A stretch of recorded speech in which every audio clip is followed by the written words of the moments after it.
Good morning बच्चों। आज हम लोग एनसीईआरटी बुक कक्षा 10 अध्याय 3 शुरू कर रहे हैं।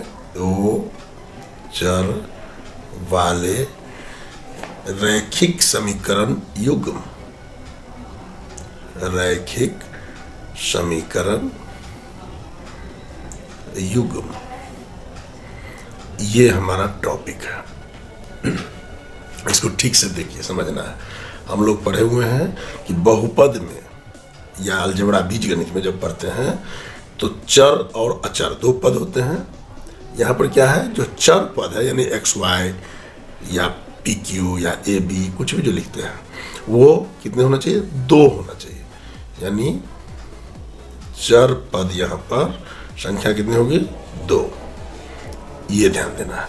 अब वो दो क्या हो सकते हैं, सबसे कॉमन है x और y, सबसे ज्यादा इसी का यूज होता है। इसके अलावा आप ए बी लिख सकते हैं, पी क्यू लिख सकते हैं, कुछ भी लिख सकते हैं। कोई दो पद हो सकता है, इसमें कोई बाध्यता नहीं है, आपको जो मन हो वो हो सकता है। तो ये ऐसे समीकरण है जिसमें दो चर पद हैं, यानी पद जो है जो जिनका मान बदल सकता है एक्स वाई, वो दो वाले दो हैं। रैखिक समीकरण, रैखिक समीकरण का क्या मतलब होता है, रैखिक समीकरण का मतलब होता है वैसे समीकरण जिनका घात कितना हो, 1 हो। यानी x का घात 1, y का घात 1, a का घात 1, b का मतलब कोई स्क्वायर नहीं, कोई क्यूब नहीं, ये इसकी बाध्यता हो। और एक शब्द और है युग्म, इसका मतलब हुआ जोड़ा।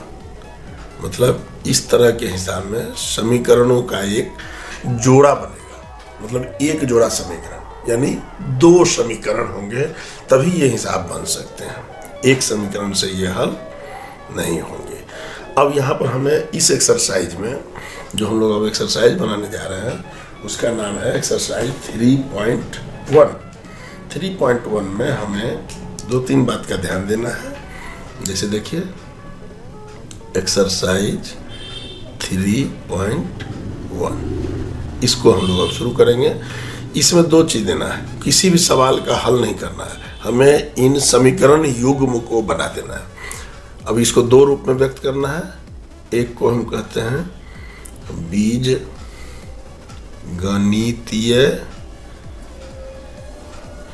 रूप में इन समीकरण को बताना है, और दूसरा क्या बताना है, ग्राफीय या इसको बोलते हैं ज्यामितिक रूप में मैंने समीकरण को व्यक्त करना है। यही दोनों करना है, हमें हल नहीं करना है। अभी इन समीकरणों का हल नहीं करना है, ये ध्यान में देना है। अब हम लोग इसके एक्सरसाइज को शुरू करते हैं। आप देखिए पहले, जैसे हमारा ये दो चर वाले समीकरण युग्म है, इनमें क्या है, पहला जो एक्सरसाइज है 3.1 उसको हम लोग शुरू करते हैं। देखिए पहला है, आफताब अपनी पुत्री से कहता है। यहाँ ध्यान देना है, इस तरह के सवाल को कहा जाता है वर्ड प्रॉब्लम। मतलब शब्द में हिसाब कही जाएगी हमारे लैंग्वेज में, भाषा में, और उससे हमें समीकरण ज्ञात करनी है। बहुत बड़ा इंटरेस्टिंग होता है, बहुत मजेदार होता है। आप देखिए, आफताब अपनी पुत्री से कहता है, क्या कहता है, इन्वर्टेड कॉमा में, 7 वर्ष पूर्व मैं तुमसे 7 गुनी आयु का था, अब से 3 वर्ष बाद मैं तुमसे केवल 3 गुनी आयु का रह जाऊंगा। इस स्थिति का बीजगणितीय और ग्राफीय दोनों रूप में व्यक्त करना है, ध्यान देना है। तो आप देखिए इसका हिसाब, इसमें हमें मानना होगा। सबसे पहले हम लोग क्या करते हैं कि मान लेते हैं, माना आफताब की वर्तमान आयु बराबर x वर्ष है आज के डेट में, और उसके पुत्री की वर्तमान आयु, दूसरा कुछ मान लेंगे, y वर्ष मान लेते हैं, ये है। तो अब इसमें दो स्थिति है, एक कह रहा है 7 वर्ष पूर्व, तो आप पहला लिखिए, पहली स्थिति क्या थी, यानी आज से 7 वर्ष पूर्व। अब देखिए क्या है, आफ्ताब की आयु अगर आज x है तो 7 वर्ष पूर्व उसकी आफ्ताब की आयु कितनी होगी, आफ्ताब की आयु x - 7 वर्ष हो जाएगी, और उसके पुत्री की आयु y - 7 वर्ष, आज से 7 वर्ष पहले यही आयु न होगी। और उसके बाद कह रहा है 7 वर्ष पूर्व मैं तुमसे 7 गुनी आयु का था, यानी कौन था, आफ्ताब। आफ्ताब की आज की उम्र x - 7, यह अब उसके पुत्री की उम्र y - 7। अगर हम इस दोनों को बराबर करना चाहेंगे तो क्या कह रहा था, पुत्री से इस 7 गुनी आयु का है, इसको बराबर करने के लिए हम लोग क्या करेंगे, पुत्री की आयु में 7 से गुना कर देंगे सिंपली। अब इसको हल कर दीजिए, x - 7 बराबर, देखिए y को 7 से कीजिए तो क्या हो जाएगा, 7y - 49। तो देखिए x, इसको जब इधर लाएंगे तो क्या हो जाएगा, 7y, ये जब आएगा -49 और +7, तो फाइनली क्या हो जाएगा, x - 7y बराबर माइनस, इसको घटाएंगे तो हो जाएगा ये 42। ये अपना पहला समीकरण हो गया।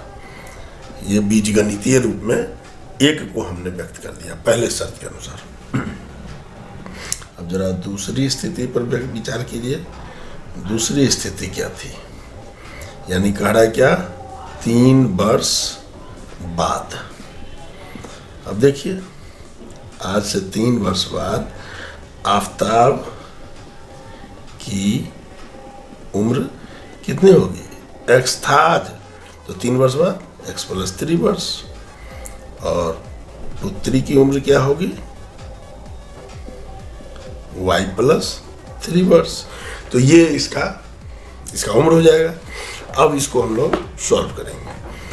शर्त को देखिए, शर्त क्या कर रहा था कि अब से 3 वर्ष बाद मैं तुमसे केवल 3 गुनी आयु का रह जाऊंगा। तो देखिए, आफ्ताब था x + 3 और पुत्री थी y + 3, और साथ ही क्या अगर बराबर करेंगे तो इसमें अगर 3 से गुना कर दे तो बराबर हो जाएगा। अब फिर वही बात, x + 3 बराबर 3y और +9, इसलिए x, इसको इधर लाएंगे तो क्या हो जाएगा, 3y बराबर 9 - 3, यानी x - 3y बराबर 6। ये अपना दूसरा समीकरण हो गया। तो बीजगणितीय रूप में हम लोग इसको व्यक्त कर दिए। अब देखिए, इसको हमें व्यक्त करना है ग्राफीय या ज्यामितिक रूप में।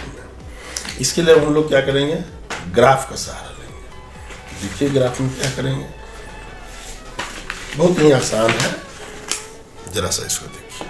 अब ये ग्राफ पेपर होता है, इसमें एक और सादा पन्ना और दूसरी ओर इसका ग्राफ खींचा रहता है। ये इसको आपने देखा है, पढ़ा है, फिर भी हम लोग इसमें कुछ देखते हैं। अब इसके इस पन्ना पर कुछ हल किया जाता है। 2 समीकरण हमारा था। पहला समीकरण था x - 7y, x - 7y बराबर, यहाँ पर था -42। ये समीकरण हो गया। अब इसको हम लोग को क्या करना है, एकदम सिंपल सा एक टेबल बना लीजिए। यहाँ पर x लिखना है, यहाँ y। देखिए, इसका कम से कम 2 मान या 3 मान हम लोग निकाल सकते हैं। दो मस्ट है। और ये वेरिएबल होगा, क्योंकि दोनों ही चर मान है, इनका मान अपने से रखना है। अब क्या मान रखेंगे, तो कुछ भी ऐसा रखेंगे जिससे कि हमें छोटा छोटा मान पड़े। जैसे अगर हम इसको हल करें तो क्या हो जाएगा, इससे निकलेगा, अगर हम निकालेंगे तो x बराबर -42, और ये जाएगा क्या हो जाएगा, +7y। अब y का मान एक एक करके रखते जाइए और देखिए वैल्यू आएगा। मान लीजिए कि हमने y का मान रखा 5, एक बार 5 रख के देखिए, तो -42 और +7 × 5 तो क्या हो जाएगा -42 प्लस 35, तो ये हो जाएगा -7। तो हमारा मान क्या आ गया x का माइनस। इसी तरह से फिर दूसरा मान रखिए -42 और प्लस 7y था ना, इसमें रखिए -42 प्लस, अब यहाँ x का मान एक दूसरा कुछ भी रखिए 6 रखिए, तो 7 × 6, तो क्या हो जाएगा -42 प्लस 42, तो 0 हो गया, इसका मान ये 0 हो गया। आप और मान रख के देख सकते हैं -42, अगर इसको 7 रखिए तब देखिए क्या होगा, प्लस 7 × 7, तो क्या होगा -42 और प्लस 7 49, तो ये क्या हो जाएगा, घट के हो जाएगा 7, ये भी 7, ये भी 7, ये 3 मान हमें मिल गए। और इसी 3 मान से हमारा एक हल निकल जाएगा, ग्राफ पर की समस्या हो जाएगी पूरी। देखिए ग्राफ के लिए क्या करेगा, इसमें हम लोग ग्राफ के लिए मतलब एक ग्राफ इस पर शुरू करेंगे। हालांकि आपने देखा है कि समीकरण युग्म है, बेहतर होगा कि आप इस समीकरण युग्म की तैयारी करें। जैसे दूसरा समीकरण को भी हम लोग कर ही लेते हैं। दूसरा समीकरण आपका क्या आया था, देखिए x - 3y = 6, x - 3y = 6। अब इस समीकरण के लिए फिर हमें बस उसी प्रकार का एक टेबल खींचना है, यहाँ x यहाँ y, इसमें भी 3 मान हमें कम से कम प्राप्त कर लेने हैं। देखिए वैल्यू करके x बराबर क्या होगा 6 + 3y, इधर जाएगा तो ये प्लस 3y में आ जाए। अब देखिए इसको अगर आप y का मान कुछ भी रखिए, अगर मान लीजिए कि y का मान आपने रख दिया -2, तो देखिए क्या हो जाएगा 6 + 3 × -2, तो क्या हो जाएगा 6 -3 × 6, 6 बराबर ये वैल्यू क्या हो जाएगा 0, तो एक मान हो गया। फिर अब मान लीजिए इसको रख लेते हैं दूसरा मान 6 + 3 × अब इसको -3 कर दीजिए एक बार, तो क्या हो जाएगा -3 लिख दीजिए, तो 6 अब -9, तो ये -3 हो जाएगा। देखिए ये भी -3 हो गया। और मान रखिए, अब 2 से काम चल जाएगा, लेकिन एक आधा और मान रख के देखिए, मान लीजिए 6 + 3 × यहाँ पर अब इसको अगर हम 0 मान लें तो क्या हो जाएगा 6, अब तो यहाँ प्लस हो गया, 6 + 0 बराबर ये 6, इसका वैल्यू हो जाएगा 6, अगर ये 0 मानिएगा 6, ये 2 हो गया। अब इसके बाद हमें इसी के आधार पर ग्राफ बना देना है। अब जरा देखिए ग्राफ के लिए क्या करेंगे, हमारा मान देखिए बस छोटा छोटा है, 5 6 7 तक जा रहा है, हम लोग एक ग्राफ खींचते हैं। बहुत ही सिंपल है, आसान है। इसके लिए हमें इसमें से किसी एक मोटे लाइन को पकड़ना है और एक पॉइंट खींच देना, फिर से एक और बीच से एक लाइन पर इसको खींच देना है। अब देखिए बस अब हमें इतना ही से काम है। क्या हो गया, देखिए ये 2 अक्ष हो गए, इसको कहते हैं x अक्ष, ये भी x अक्ष है, यहाँ से यहाँ, ये हो गया y अक्ष ऊपर से नीचे। इसे करना क्या है, ये बीच वाला जो कटान बिंदु होगा ये हमेशा 0 होगा। इसके बाद हम इस दूरी को कुछ भी मान सकते हैं, 1 2 3 4 इस तरह से।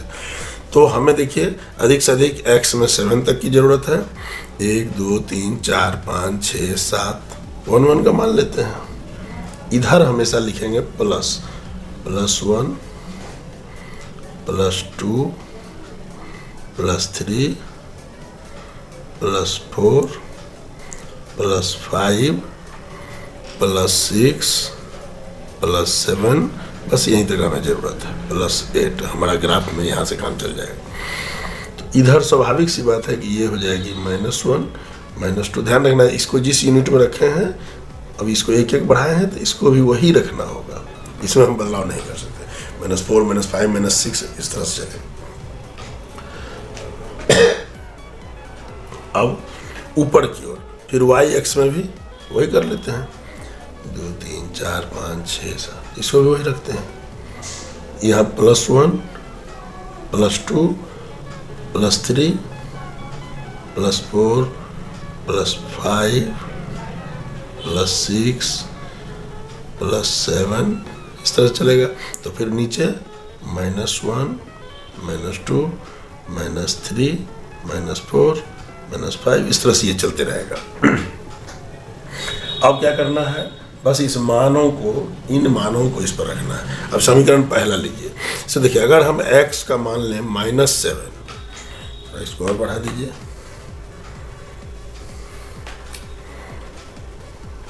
-5 -6 -7 -8। तो अब इसका है मान, अगर x का मान हम ले लें -7 ये हुआ। x बिंदु पर हम देखेंगे, x लाइन पर -7 कहाँ है। अब ये जो लाइन आप देख रहे हैं, इसी पर ये बिंदु स्थित होगी। कौन सा? इसके संगत y का मान 5 कहाँ है, y का यहाँ। तो देखिए, ये लाइन इधर चलेगा और इसका 7 का इधर, ये दोनों जहाँ पे कटेगा, ध्यान से देखिए, यही बिंदु हमें प्राप्त होगा। ये हमारा वो बिंदु है पहला। इसी प्रकार दूसरा देखेंगे, x अगर 0 हो, x का 0 ये है, तो y बराबर 6, यानी 6 यहाँ है, ये मान होगा। इसका हम लोग को मान भी लिखते जाना चाहिए, जैसे -7 5 कर क्या है ये, सीधा पहले x का मान फिर y का मान चिन्ह सहित, दूसरे में फिर 0 6। इस बिंदु का क्या नियामक है, 0 6। थोड़ा अलग हटके लिखेंगे ताकि इस लाइन पर नहीं पड़े ये। तीसरा देखिए, अगर x बराबर 7 ये है, तो y का मान 7, ये 7 जा रहा है और ये 7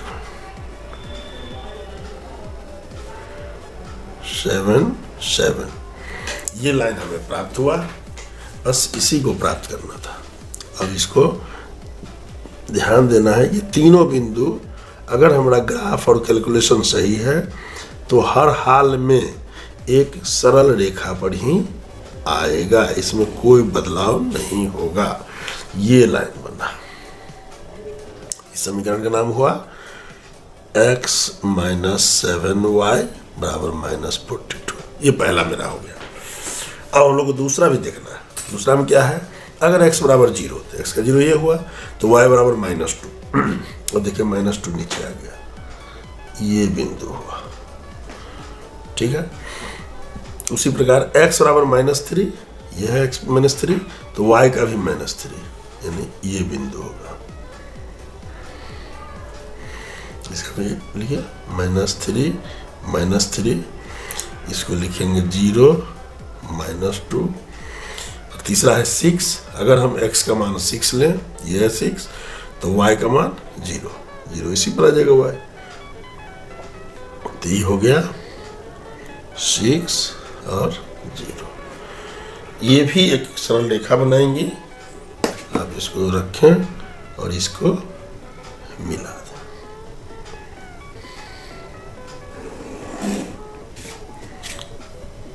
ये दूसरा समीकरण हो गया, इसका नाम था x - 3y = 6।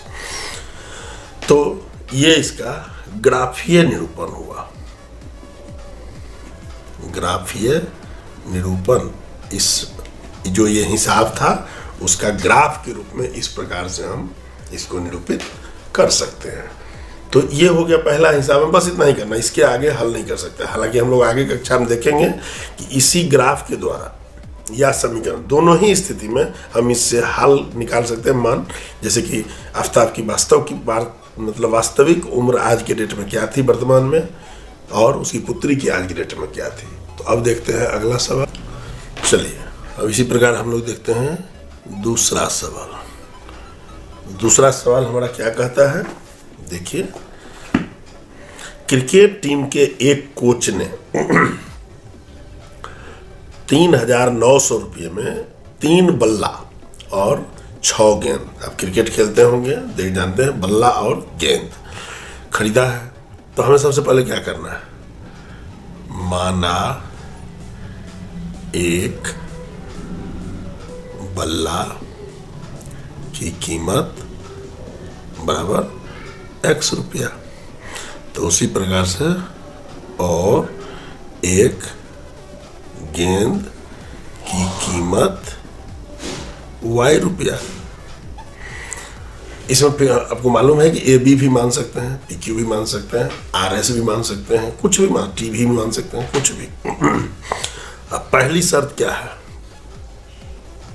पहली स्थिति है कि आप देख रहे हैं कि उसने खरीदा है 3 बल्ला, तो एक बल्ला की कीमत x रुपया, तो 3 बल्ला की कीमत 3 गुना x यानी 3x रुपया, तथा 6 गेंदे, तो प्लस एक गेंद की कीमत y, तो 6 गेंद की कीमत 6y बराबर कितना दाम लिया? 3,900 रुपया। यही हल हुआ। अब इसको हम लोगों को, ये हमारा समीकरण हुआ। आप चाहे तो इसको छोटा कर सकते हैं। छोटा कैसे कर सकते हैं? सब में आप समान से भाग दे दीजिए, चाहे रहने दीजिए इसको इसी रूप में, कोई दिक्कत नहीं। ये हमारी पहली स्थिति हो गई। यही हमारा इक्वेशन हो गया, पहला हो गया। उसी प्रकार दूसरी स्थिति देखिए। दूसरी स्थिति क्या कह रहा है कि बाद में उसने एक और बल्ला और उसी प्रकार की 3 गेंदें, एक और बल्ला, एक बल्ला कीमत x, 1x लिखिए चाहे x लिखिए, और गेंद कितना है? 3 गेंदें यानी 3y। देखिए, एक बल्ला और 3 गेंद ये खरीदा है, और कितना में खरीदा? 1300 में। ये 1300 रुपये में खरीदा। यही हमारा दूसरा समीकरण हो गया। बस ये हमारा बीजगणितीय निरूपण ये हो गया, बीज गणितीय निरूपण। अब दूसरा हमको इसको क्या करना है? ज्यामितिक या ग्राफीय निरूपण करना है, यानी ज्यामिति से यानी ग्राफ से हमें इसको दिखा देना है। अब इसको ग्राफ से दिखाने के लिए फिर हमें, अब इसका ग्राफीय निरूपण देखते हैं। देखिए, ग्राफीय निरूपण में फिर से वही बातें आ जाएंगी कि हम लोग इसको क्या करेंगे? दोनों समीकरण को बारी बारी से यूज करेंगे। पहला क्या था? 3x + 6y बराबर 3900 3900। यहाँ था 3x + 6y बराबर 3900। दूसरा देखिए, x + 3y बराबर 1300। ये हमारा हिसाब है। अब इसको देखिए, करना कुछ नहीं है, बस हम लोग को जो अपना पुराना व्यवस्था है, ये x ये y ये बीच में है, 2-3 मान इसमें देना है। अब देखिए, इसमें हमारा क्या हो जाएगा? जैसे अगर हम यहाँ से निकालना चाहें, कोई भी निकाल लीजिए, मान लीजिए x बराबर निकालें, क्या हो जाएगा? 3900, ये इधर जाके -6y अब बट्टा 3, ये मान हो जाएगा। अब इसमें मान दे दीजिए, 3900 है। अब इसमें देखिए, 3900 - 6 गुना। अब हम इसको क्या करते हैं? मान लेते हैं थोड़ी देर के लिए y का मान 300, देखते हैं क्या होता है। 300 बट्टा 3, तो क्या हो जाएगा? 3900 में से 1800, तो 3900 - 1800, तो ये हो जाएगा 2100 बट्टा 3 काट दीजिएगा तो ये हो जाएगा 700, यानी यहाँ पर आ जाएगा 700।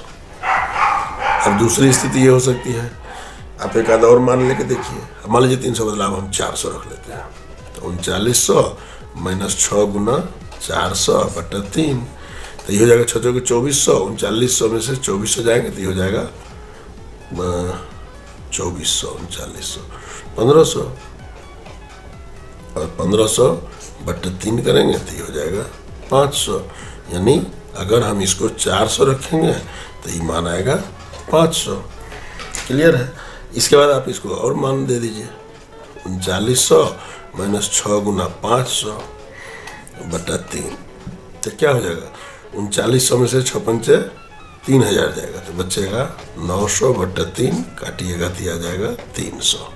यानी इसका वैल्यू 300, इसका वैल्यू 500। ये मान हमारा आ गया। उसी प्रकार से दूसरे समीकरण के लिए भी यहाँ भी वही करना है, x y 2-3 मान निकालना है। x बराबर 1300 अब माइनस 3y, अब मान दे दीजिए। देखिए 1300 अब माइनस 3 गुना, इसको भी 300 रखिए, इसमें भी वही मान रख लेते हैं, 300 400 500, जो यहाँ रखे थे वही मान रखे। देखिए तो 300 जब रखे तो 3 3 900, तो क्या हो गया 1300 अब माइनस 900, तो ये आ गया 400, यानी इसका वैल्यू 400। उसी प्रकार से 1300 माइनस 3 गुना 400, तो ये हो गया 1200। 1300 माइनस 1200, तो ये हो गया 100, इसका वैल्यू हो गया 100। 1300 माइनस 3 गुना 500 अगर करें तो 1300 अब माइनस 1500, तो ये हो जाएगा माइनस 200, इसका वैल्यू माइनस 200। बस ये हमारा वैल्यू हो गया। अब देखिए फिर से ये हमारा इसको हम लोग ग्राफ पर रख देंगे। अब ग्राफ पर देखिए हमारा कहाँ तक 700 तक जा रहा है अधिक से अधिक। थोड़ा सा साइड हट के इसको हम लोग बना रहे हैं क्योंकि इन माइनस में थोड़ा कम मान है हमारे पास।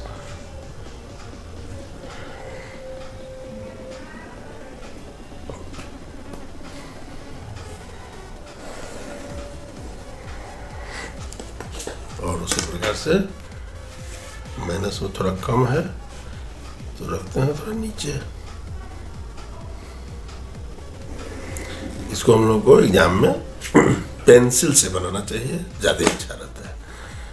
सब चीज़ वैसे ये एक्स अक्ष है, ये वाई अक्ष है, ये भी एक्स अक्ष है, ये वाई मतलब एक्स वाई। यहाँ पर ये 0 है, हमें 700 तक जाना है। 1 2 3 4 5 6 7 8 9 10 11 12 13, एक मान कम हो रहा है। चलिए 100 का मान लेते हैं। 100 200 300 400 500 600 700, सब प्लस में।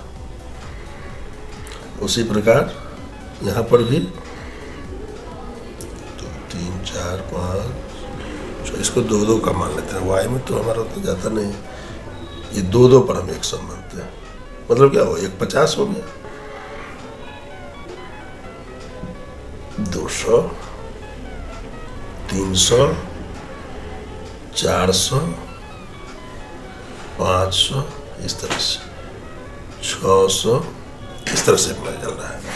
इधर क्या करना होगा, ये माइनस 100 माइनस 200 माइनस 300 माइनस 400, इस प्रकार। नीचे फिर वही माइनस 100 माइनस 200, इस तरह से चलेगा। अब हम लोग को इस पर निरूपित करना है दोनों ही बिंदु को। पहला में आइए, x बराबर जब 700 लेंगे, 700 कहाँ है, ये बिंदु है, तो y बराबर 300। चलिए x का 700 और y का चलिए 300। देखिए ये आ गया पहला 700 और 300। दूसरा देखिए x बराबर 500 यानी ये बिंदु, तो y बराबर 400, ये हुआ।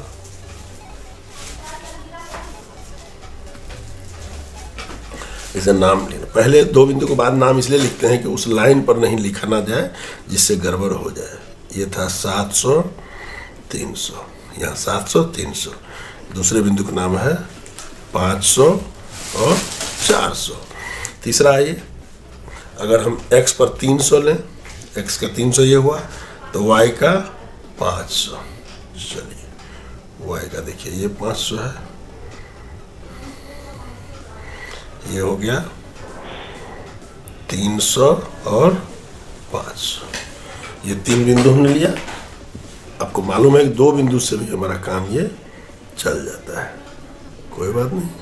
3 देने से बिल्कुल सेफ, यानी आप में अगर कहीं गलती हुई है कैलकुलेशन में तो वो भी आपको तुरंत पता इमीडिएटली चल जाएगा। ये इसका समीकरण हुआ, इसका समीकरण नाम लिख दीजिए। 3x प्लस 6y बराबर 39। ये जो था ना पहला समीकरण।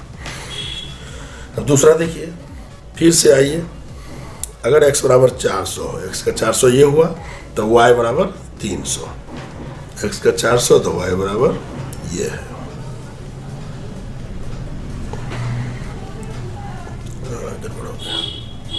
x बराबर, हाँ ठीक है, 400 तो y बराबर 300।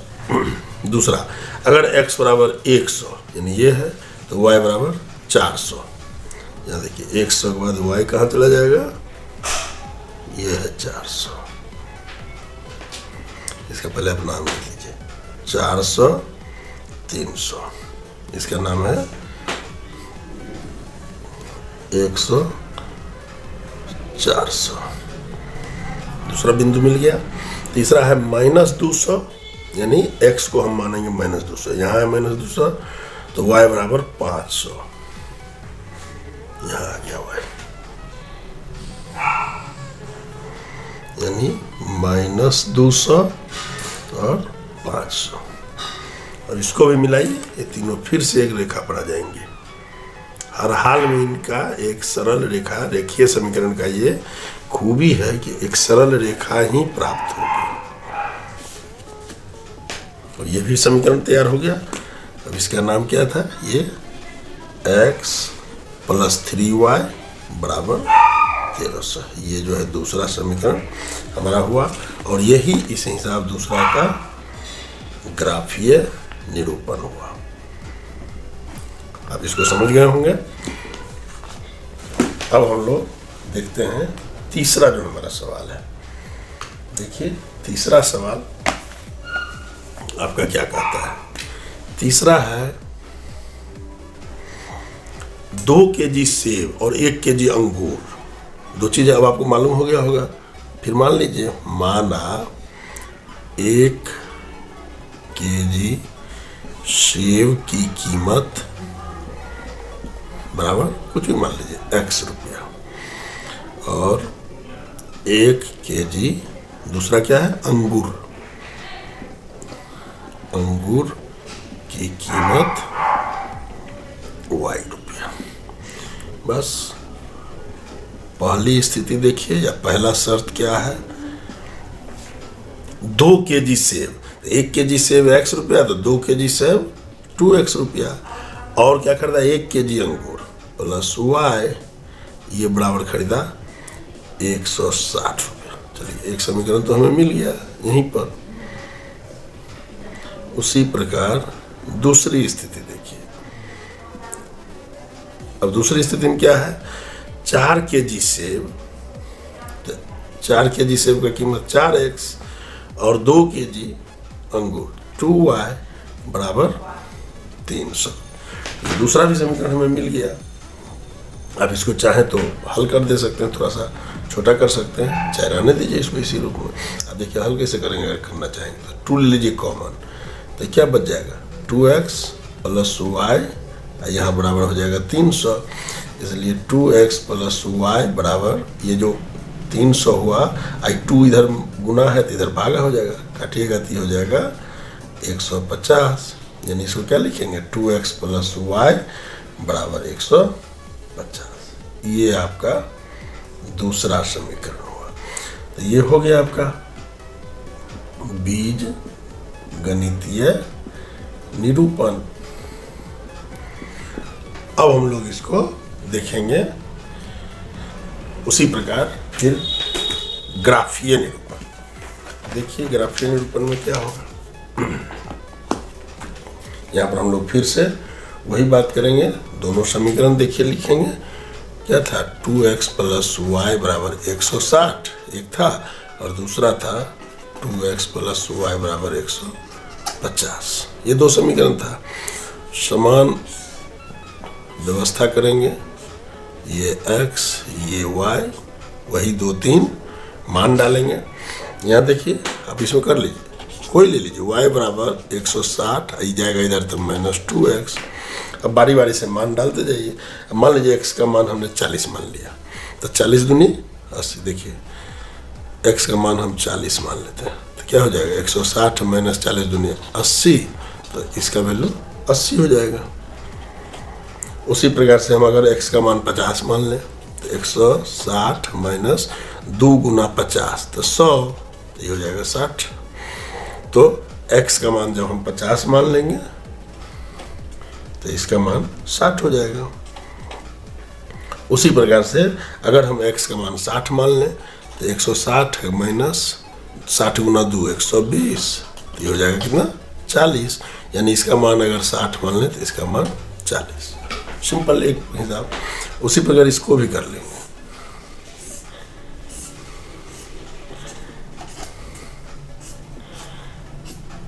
यहाँ भी देखिए y बराबर 150 माइनस 2x, यहाँ भी वही मान मानेंगे। इसको आप वही मान मानिए 40 50 60। देखिए क्या हो जाता है, 40 माने तो 150 माइनस 2 गुना 40, तो ये हो गया 80। 150 माइनस 80 बराबर 70, इसका वैल्यू 70 हो गया। 150 माइनस 2 गुना ये 50 डाल के देखिए, तो ये हो जाएगा 150 माइनस 100, तो ये हो गया 50। इसका भी मान 50, इसका भी मान 50। अब अगर इसका मान 60 मानेंगे तो 150 माइनस 2 गुना 60, तो क्या हो जाएगा 150 माइनस 120, तो 30 इसका वैल्यू हो जाएगा। ये हमारा मान प्राप्त हो गया। अब इसी को ग्राफ पर हमें पुट कर देना है और हमारा हिसाब हो जाएगा। अब इसमें भी देखिए 50 60 तक जा रहा है, 80 तक जा रहा है, y में माइनस में कुछ नहीं है। तो हम लोग क्या करेंगे, इसमें भी देखिए हम लोग थोड़ा नीचे ही खींचेंगे, थोड़ा और नीचे ले लेते हैं।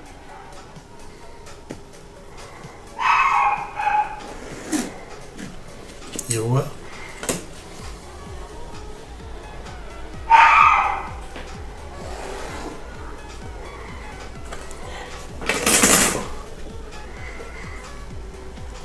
x अक्ष y अक्ष। अब हमें वैल्यू देना है 5 5 कर दीजिए, ज़्यादा चले। तो एक को अगर हम 5 मानेंगे तो दूसरा 10 हो जाएगा, ये +5 था, तो ये 20 हो गया, ये 30 हो गया, ये 40 हो गया, ये 50 हो गया, ये 60 हो गया। इस प्रकार से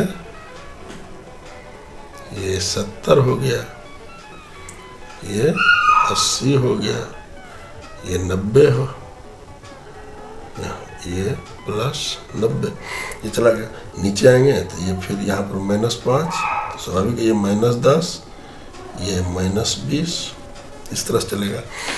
इस पर हम लोग लेंगे x पर 2 3 4 5 6 7 8 9 10 11, इसमें भी सेम कर दीजिए। ये 10 हो गया, ये 20 30, ये सब प्लस है, 40 50 60 70, और इधर में आएंगे तो -10 -20। अब इसमें हम लोग इसको मान को पुट करेंगे। देखिए पहले 40, x को 40 मानते हैं, यहाँ x 40, तो y का मान 80। इस लाइन पर चलिए 80 देखिए कहाँ है, ये है 80, ये हो गया 40 80। उसी तरह से इसका 50 लीजिए तो इसका y का मान 60। 50 पर देखिए 60 कहाँ, ये है 60, ये है 50 और 60, ये है 40 80। पहले x का नाम मान फिर y का, तीसरा है 60 और 40। चलिए 60 ले लीजिए और इधर 40, ये हो गया 40 60 40। ये हमें 3 बिंदु प्राप्त हो गई। ये तीनों बिंदु हर हाल में एक सरल रेखा पर ही अवस्थित होंगे। ये हो गया। इसके समीकरण का नाम लिखिए, 2x + y बराबर 160, पहला समीकरण। उसी प्रकार दूसरा देखिए। अब दूसरा में क्या करना है, फिर से 40 हम x का मान 40 लिए तो y का मान 70 चला गया। देखिए y का मान 70 यहाँ है, ये 40 70, इसका मान 50 लिए तो y का मान भी 50, ये हो गया 50 50। उसी प्रकार जब x का मान 60 लिए तो इसका मान 30 आ गया, ये हो गया 30, 60 और 30। अब आगे एक लिखा पर